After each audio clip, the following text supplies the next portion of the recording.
আসসালামু আলাইকুম। শুনছেন সংবাদ শিরোনাম। ব্রাহ্মণবাড়িয়ায় পূর্ব বিরোধের জেরে সংঘর্ষ, আহত 10।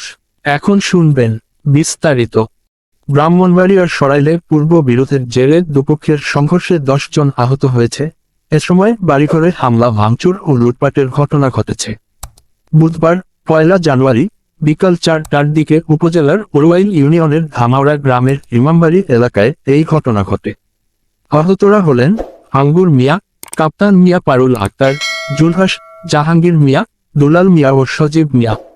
আহতদের ব্রাহ্মণবাড়িয়া জেলা সদর হাসপাতালে ভর্তি করা হয়েছে। ঘটনা সূত্রে জানা যায়, ধামাউড়া গ্রামের ইমামবাড়ি এলাকায় খুরশিদ মিয়ার ছেলে শরীফের বিটেবাড়ির 8% জায়গা নিয়ে একই এলাকার মৃত মতর মিয়ার ছেলে হোসেন মিয়ার সাথে দ্বন্দ্ব সৃষ্টি হয়।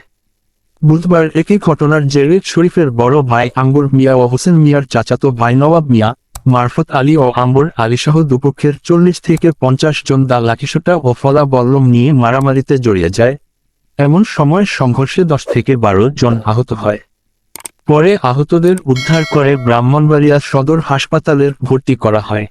আহত জুলহাসের বাবা মিজানুর রহমান হীরা বলেন, এর আগে বিটেবাড়ির জায়গার বিরোধ নিয়ে আমার বড় ভাই খুরশিদ মিয়া অভিযুক্ত আসামি হোসেন মিয়া ও তার পুতো ভাতিজার হামলার শিকার হয়ে দীর্ঘদিন ঢাকার একটি বেসরকারি হাসপাতালের আইসিইউতে চিকিৎসাধীন ছিলেন। আজকেও একইভাবে হোসেন মিয়ার লোকেরা আমাদের উপর হামলা করে। আগের ঘটনায় সরাইল থানায় হোসেন মিয়া সহ 17 জন ও অজ্ঞাতনামা আরও 5 থেকে 6 নামে একটি হত্যা চেষ্টা মামলা করি, কিন্তু পুলিশ অভিযুক্ত আসামিদের গ্রেপ্তার করতে পারেনি।